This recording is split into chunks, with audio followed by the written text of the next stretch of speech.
just themselves. And Melvin Bragg standing up for humanity right in the middle of this. It's quite good. Just please. This question about as well, please. I read in the notes for the programme that the Anthropic principle is based on fine-tuning of certain aspects about a universe towards the existence of life. Can you just develop that? Yes. The point is that there are various forces in nature, and these each have a particular strength. They're called the coupling constants. And we don't know, we cannot predict what the strengths of those coupling constants are, at least we can't with present physics. But what is found is that there are relationships between those constants which seem to be required in order that we can be here, in order that galaxies can form and stars can form and chemistry can form and ultimately therefore human beings and intelligent beings can form and ask these sorts of questions. You have to have these fine-tunings between these constants of nature, and it's not just these coupling constants, it's the masses of the elementary particles, it's the cosmological constant which describes the acceleration of the universe. Now, known physics does not explain these fine-tunings. It seems indisputable that these relationships are required in order that life can arise, and they're really quite precise. They don't determine constants uniquely, but they do determine constants, say, to within something like 10%, and there simply is no explanation. And actually, myself and Martin, we wrote a paper some 30 years ago, in fact, where we put all these coincidences together, pointing out that these fine-tunings were required.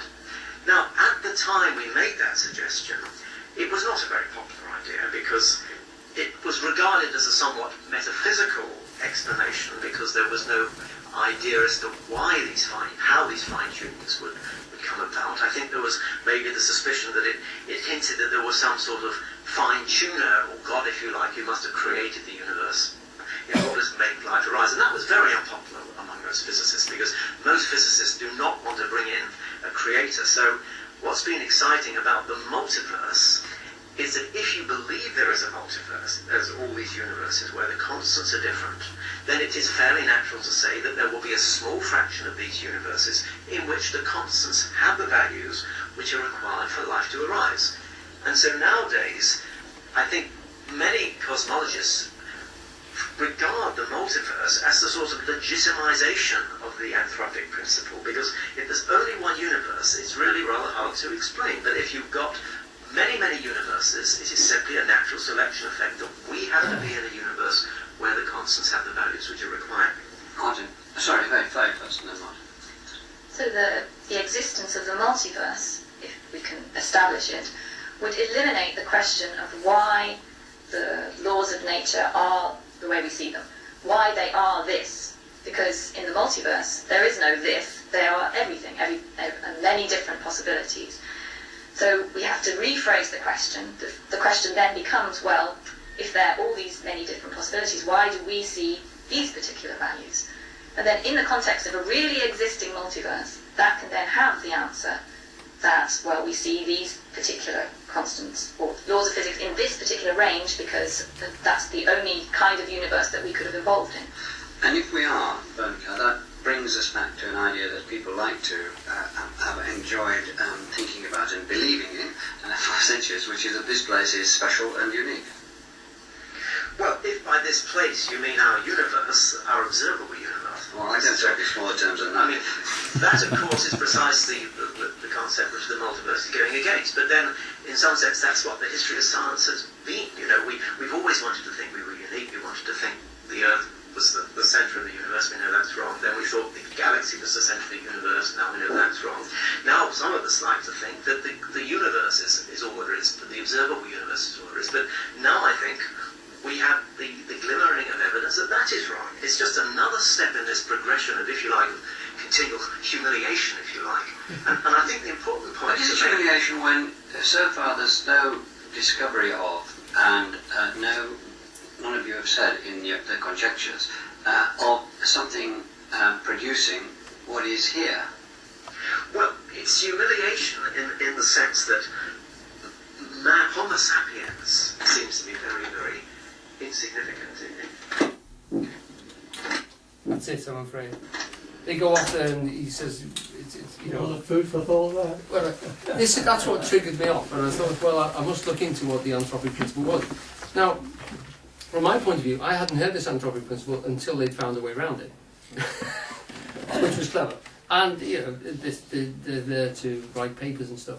But it does also show, and I think any of us who've actually been in universities at all will tell you that there are dogmas. They are as entrenched as religious, or very similar to religious dogmas, and there are fashions.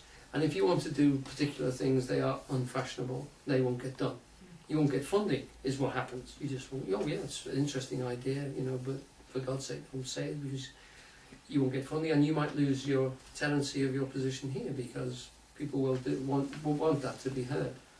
So we're talking about scientists, particularly these guys like Davis and Barrow and Tipler, who've already got an established job, so that they're not that worried about saying things which they actually feel. But there are dogmas in the scientific world, and that we have to consider that when we're reading science, that they colour and they emphasise certain aspects of the science before it's published or public. I think you have to be careful. Talking about theoretical physics. Yep. You know, a lot of people who do science don't do theoretical science. So I mean, if the people working at CERN, they're not conjecting in the way that Davis is conjecting or Barrow is conjecting. They're practical. So and you don't actually get funding for conjecting. If somebody gives you money, they want to know what they're going to get out of it, and that would not, a good idea wouldn't get you the funding.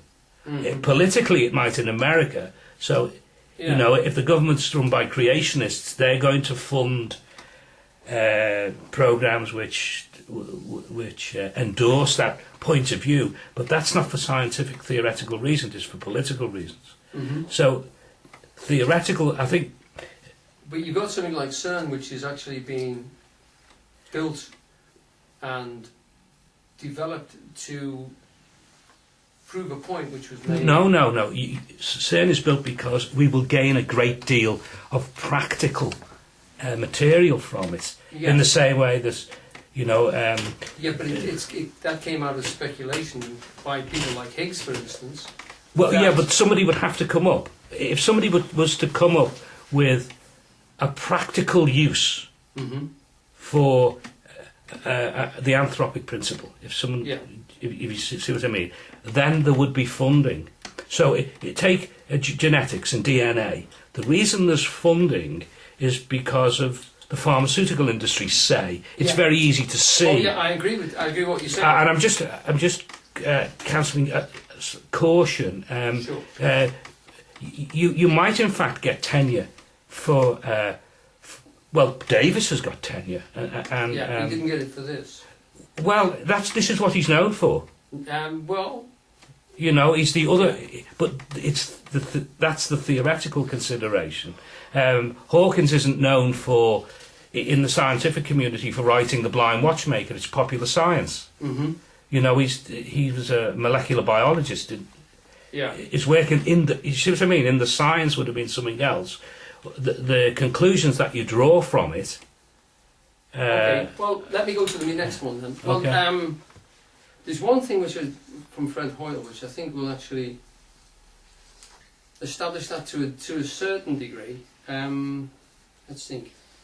It's going to take me out of sequence a little bit. Let's just tackle this one, because I think I've got something I can compare to that.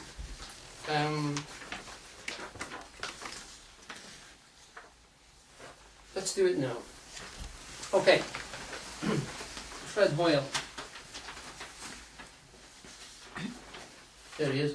I'll take Copernicus off here.